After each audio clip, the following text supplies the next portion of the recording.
राम के भाई भरत, जिन पर सबसे कम चर्चा होती है, सबसे कम भरत पर बोला गया है। लक्ष्मण उनके साथ 24 घंटे रहते हैं। शत्रुघ्न पर तो कम ही बोला गया है, भरत पर सबसे कम बोला गया है। सरस्वती ने देवताओं के कहने पर मंथरा की बुद्धि फेर दी।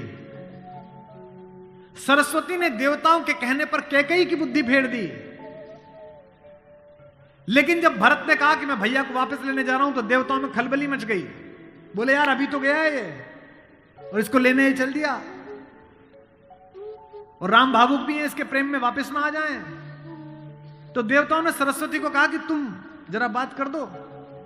तो क्या कहती है सरस्वती? देवताओं से कहती है कि 1000 आंखें होने के बाद भी जिसको सुमेरु ना दिखता हो, तुम मूर्ख हो क्या? मोसो कहत भरत मति फेरी, मुझसे कहते हो भरत की मति फेर दूं? दुनिया में किसी की भी बुद्धि भ्रष्ट कर सकती हूं, भरत की बुद्धि भ्रष्ट नहीं होती मेरे करने से।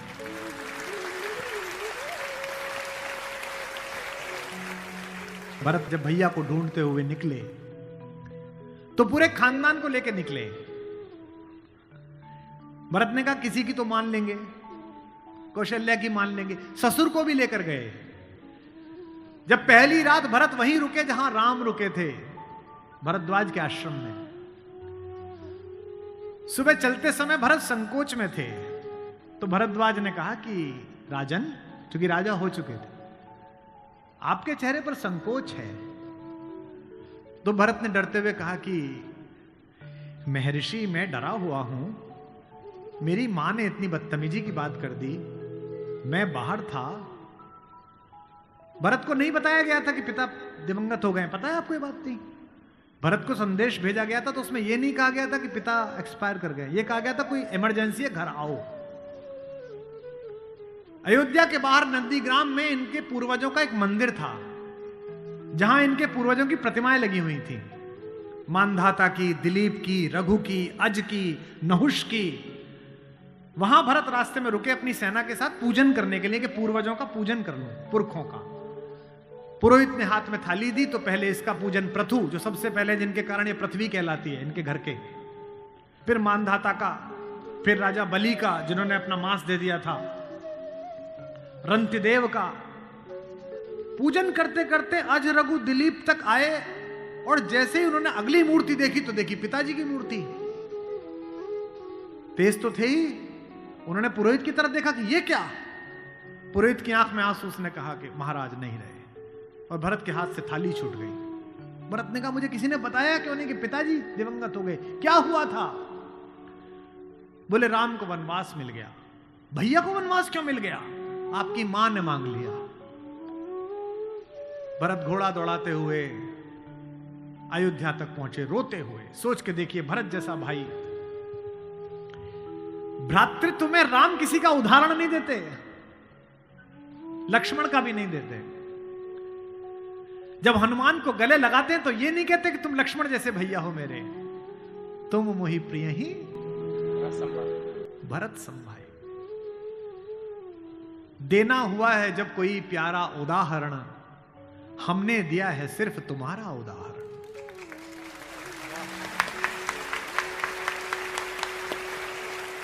तो भरद्वाज से भरत ने पूछा कि भैया मुझे माफ तो कर देंगे ना? मैंने इतनी बड़ी गलती की, एक ऐसी गलती जो भरत ने की नहीं, उसके पश्चाताप में है भरत। मां ने इतनी गलती की, मुझे माफ तो कर देंगे? भरद्वाज ने कहा हे राजन, मुझे पता नहीं कि तुम्हारे बड़े भाई तुम्हें कितना प्रेम करते हैं या नहीं, लेकिन जब वो यहां से जा रहे थे और सुबह के समय उन्होंने गंगा पार करने के लिए पुरोहित को बुलाकर स्वस्ति वाचन का मंत्र किया, तो बड़े खुश थे, प्रसन्न थे कि मैं वनवास पे जा रहा हूं, चेहरे पे मुस्कुराहट थी। लेकिन पुरोहित ने हाथ में जल दिया, और जैसे ही पुरोहित के मंत्रों के बीच में निकला कि जम्बू द्वीपे भरत खंडे, और जैसे ही भरत सुना, राम के हाथ से जल गिर गया और वो जमीन पर गिर पड़े, और हाय भरत चिल्लाने लगे, इतना प्रेम तुम्हें राम करते हैं।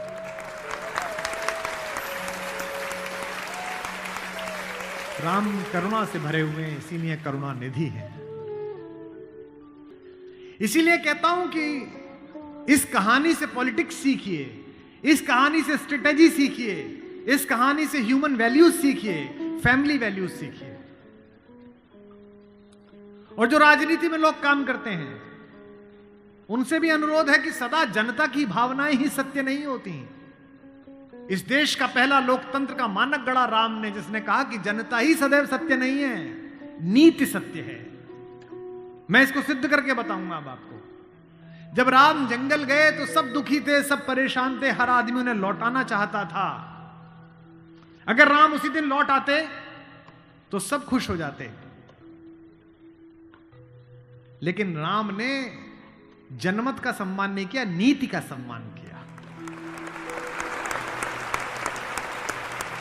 जब पहली बार चित्रकूट पहुंचे तो वन देवी उनका स्वागत करने के लिए आई।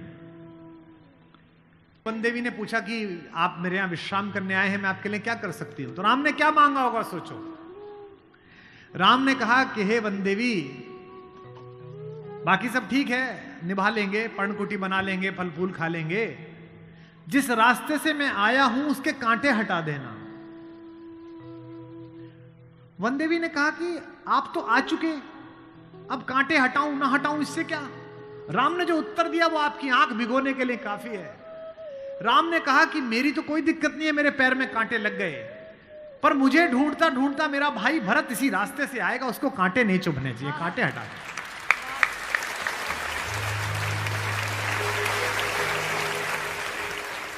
तो वन देवी को जिज्ञासा हुई। वन देवी ने कहा कि यथाज्ञा पयति महाराज, हे महाराज आपने जो आज्ञा दी मैं कर दूंगी। एक छोटी सी मेरी जिज्ञासा है, क्या अयोध्या का राजा, अयोध्या की चतुरंगिणी सेनाओं का सेनापति, दशरथ का पुत्र, राम का छोटा भाई भरत इतना नाजुक है कि रास्ते में चलेगा तो उसके कांटे चुभ जाएंगे? राम ने कहा नहीं, वो तो वज्र के समान है, उसकी छाती से टूटकर तो इंद्र का वज्र टूट जाता है, ये कांटे उसे परेशान नहीं करेंगे। वन देवी ने कहा फिर क्यों हटा दूं? बोले परेशानी यह है कि जब उस रास्ते पर आएगा अगर एक कांटा भी चुभा तो उसका दिल यह सोचकर टूट जाएगा कि मेरे कारण मेरे भैया को इन कांटों को झेलना पड़ा है।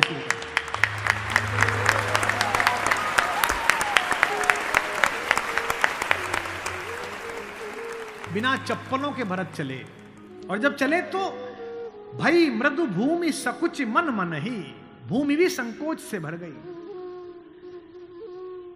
कोमल चरण चलत बिनु पनहि, कोमल चरण चलत बिनु पनहि, भई मृदु भूमि सुकुचि मन मनि।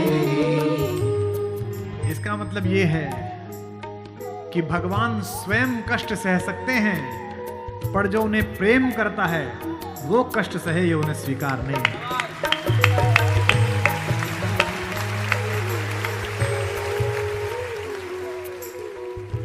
चित्रकूट में रात्रि का समय है,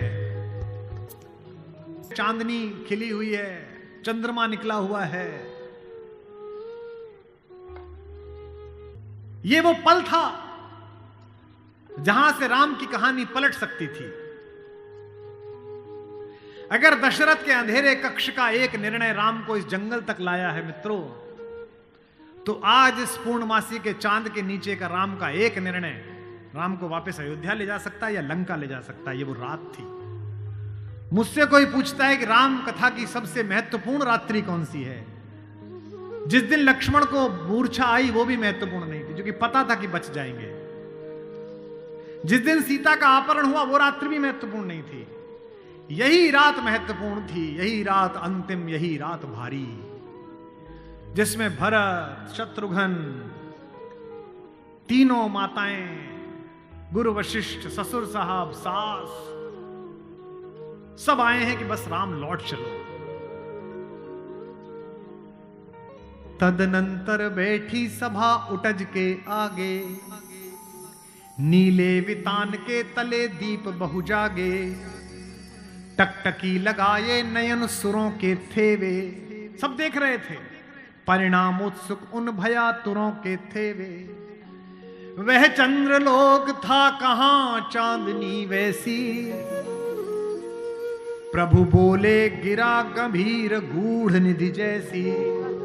जब सबने खाना खा लिया, सबने पानी पी लिया, तब भगवान ने सबको बिठाकर पूछा। क्या सवाल पहला? भरत जैसे आदमी से, हे भरत भद्र, अब कहो अभीप्सित अपना। इतनी दूर चल के आए हो, बताओ क्या चाहिए? सब सजग हो गए, भंग हुआ ज्यों सपना। एक बात पूछी कि बेटा बताओ क्यों आए हो? तो क्या बोले भरत? हे आर्य रहा क्या भरत अभीप्सित अब भी। आप मुझसे पूछते हो कि मुझे क्या चाहिए? मुझे तो सब मिल गया भैया। इसी दिन के लिए तो मेरा जन्म हुआ था, पिताजी मर गए मेरे कारण, आप जंगल में बैठे हो मेरे कारण, सोने के आभूषण पहनने वाली मेरी भाभी एक वलकल पहने हुए मेरे कारण, जिसके सर पर अयोध्या का राजमुकुट होना चाहिए था उसके सिर पर जटाजूट है मेरे कारण। हे आर्य रहा क्या भरत अभीप्सित अब भी। मिल गया अकंटक राज्य उसे जब तब भी। पाया तुमने तरुतले अरण्य बसेरा, रह गया अभीप्सित शेष तदपि क्या मेरा। और मैं इसलिए भरत पर फिदा हूं कि भरत इतिहास का अकेला पात्र है जिसकी गलती नहीं है फिर भी प्रायश्चित कर रहा है।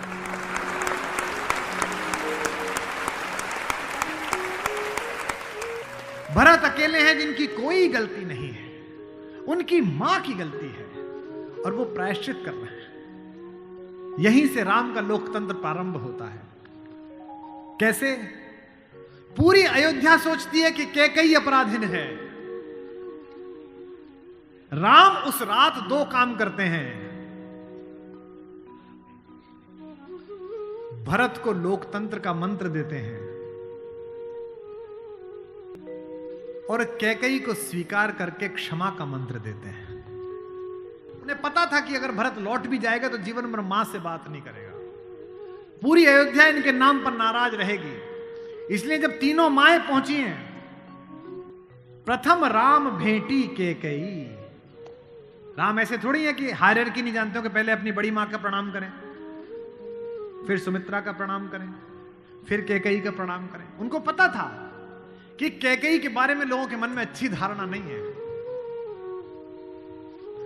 अगर देश के प्रधानमंत्री, आपके प्रदेश की मुख्यमंत्री किसी ऐसे व्यक्ति को मिल लें जिसके बारे में आपकी अच्छी धारणा न बन रही हो, तो आपकी धारणा बदलती है कि प्रधानमंत्री मिले थे, मुख्यमंत्री मिली थी, इसका मतलब अच्छा है। अगर ऐसे व्यक्ति की प्रशंसा कर दें, वो तो राम है, उनको पता है कि कैकेयी की मनोदशा कैसी है। और कैकेयी खुद कहती भी है, कहती है बेटे मुझसे जो अपराध हुआ है वो किसी से नहीं हुआ है। कहते आते थे अभी सभी नरदेही, माता न कुमाता पुत्र को पुत्र भले ही। पर हाय आज यह सुने विरुद्ध विधाता, है पुत्र पुत्र ही बनी कुमाता माता। क्या कहती हैं? युग युग तक चलती रहे कठोर कहानी, थी रघुकुल में भी एक अभागिन रानी। थूके मुझ पर त्रैलोक्य भले ही थूके, जो कोई कह सके कहे क्यों चूके। लेकिन एक बात मांगती हूं राम तेरे दरबार में, छीने न भरत का किंतु मातृपद मुझसे। रे राम दुहाई करूं और क्या तुझसे।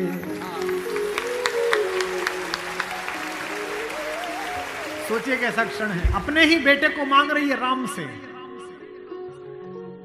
कैकेयी अपने बेटे के लिए कह रही है कि राम तू सबको सब देता है बेटा, मुझे सिर्फ इतना दे दे, मुझे रानी मत रहने दे, जंगल में रख ले, भरत की मां बनी रहूं बस। इसी के लिए तो सब किया था। राम ने क्या कहा? हे अम्ब, ओ मेरी मां, हे अम्ब तुम्हारा राम जानता है सब। इस कारण वह कुछ खेद मानता है कब। फिर राम को याद दिलाया, कैकेयी ने कहा बेटा तुझे याद है तू आधी रात उठ के भाग जाता था मेरा सपना देख के। कौशल्या से कहता कि मां मैंने छोटी मां का सपना देखा है, मुझे छोटी मां के पास छोड़ के आओ। और तुझे गोदी में लेके कौशल्या मेरा दरवाजा खटखटाती थी, अरे यो कोयल, ये तेरा कोयल का बच्चा जाग गया, रो रहा है तेरे लिए। होने पर बहुधा अर्धरात्रि अंधेरी, होने पर बहुधा अर्धरात्रि अंधेरी, जी जी आकर करती पुकार थी मेरी। लो कुहुकुनी, ओ कोयल, लो कुहुकुनी तेरा कुहुक राम यह जागा। लो कुहुकुनी अपना कुहुक राम यह जागा। निज मंझली मां का स्वप्न देख उठ भागा। होने पर बहुधा अर्धरात्रि अंधेरी,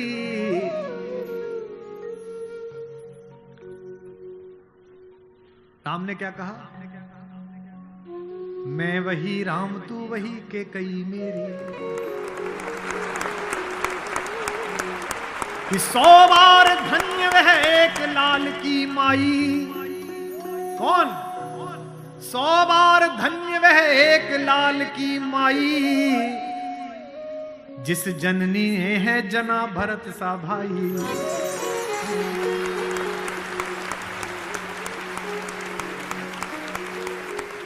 पागल सी प्रभु के साथ सभा चिल्लाई। 100 बार धन्य वह एक लाल की माई। 100 बार धन्य वह एक लाल की माई। 100 बार धन्य। कौशल्या से लेकर जनक तक सबका बहुमत राम को लौटाने का था, लेकिन राम नीति के साथ रहे, जनमत की उपेक्षा नहीं है। भरत जैसा भाई पाना, लक्ष्मण जैसा भाई पाना, कैसे कैसे चरित्र हैं भाई। एक भरत की पत्नी है मांडवी, उनका जिक्र नहीं होता। एक हमारी मां और है उर्मिला, उसका जिक्र नहीं होता। उर्मिला का कलेजा देखिए, मांडवी का कलेजा देखिए। जिस दिन लौटने के बाद भरत ने राज्य संभाल लिया, भाई की पादुकाएं रखकर सिंहासन पर, कौशल्या जाग रही थी। उन्होंने देखा कि ऊपर कोई घूम रहा है, कोई छाया घूम रही है महल में, अंतःपुर में। तो वो ऊपर गई तो देखा मांडवी घूम रही थी, भरत की पत्नी। तो कौशल्या ने पूछा कि बेटा तू सोई नहीं? उसने कहा हां मां मैं अभी जाग रही हूं। भरत सो गया होगा बेटा, तो उसके कक्ष में चली जा। तो कौशल्या से मांडवी ने कहा कि मां वो तो है ही नहीं यहां, कहां गया? बोले उन्होंने कहा कि भैया जब तक जमीन पे सोएंगे, भैया जब तक जंगल में रहेंगे, मैं महल में नहीं रहूंगा। वो अयोध्या के बाहर जो नंदीग्राम दिखता है ना, वहां दूर, वहां उन्होंने कुटिया बना ली है, प्राइम मिनिस्टर ऑफिस वहीं बना लिया, वहीं फाइल मंगाते हैं। तुझे नहीं ले गया? संकोच में पड़ी हुई मांडवी ने कहा मां मैंने तो कहा था आप जंगल में अकेले कैसे रहेंगे कुटिया में, मैं सेवा कर दूंगी, ले चलो। उन्होंने कहा नहीं, भाभी राम भैया के साथ चली गई हैं, तीनों माओं को देखने के लिए कोई नहीं है, तुम यहीं रहो, उनकी जिम्मेदारी हम पर है। कौशल्या ने कहा कि बेटा सो जा। बोले मां वो उनकी कुटिया दिख रही है, उसमें अभी दीपक जला हुआ है, यानी कि वो अभी काम कर रहे हैं। एक बार वो दीपक मंगल हो जाए, अंधकार हो जाए तो मैं भी जाकर सो जाऊंगी। ऐसी मांगी।